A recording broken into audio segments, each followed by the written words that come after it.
Magandang umaga, ngayon po ay araw ng Huwebes, January 25, 2024. Narito po muli ang update sa lagay ng panahon. Ayon sa Pag-asa, nagbabalik po ang pag-iral ng Shareline, ang weather system na nagpapaulan at nagpapabaha po sa ilang bahagi ng Mindanao nitong nakaraang linggo. Ang Shareline ay ang pagsasalubong ng malamig na hanging amihan at ng mainit po na easterlies. Ang salubungang ito ay nagdudulot po ng mga ulap na may kasamang mga pag-ulan. Apektado ngayon ng Shareline ang eastern section ng Southern Luzon, habang umiral naman sa iba pang bahagi ng Luzon ang amihan, ayon po sa ahensya.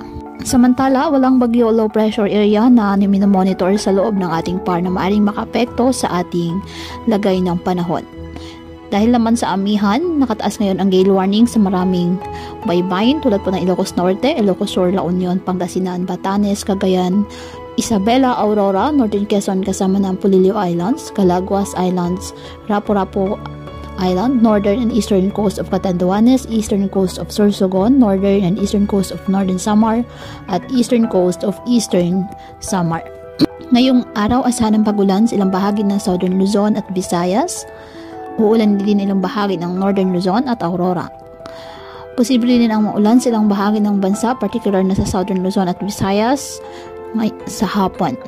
Kaya patuloy pa rin po natin na pinag-iingat ang ating mga kababayan sa banta pa rin ng mga pagbaha o pagguho ng lupa, at ugaliin na magdala palagi ng payong o kahit anumang panangga sa ulan sa tuwing lalabas ng ating mga tahanan. At yan po muna ang update sa lagay ng panahon ngayong araw.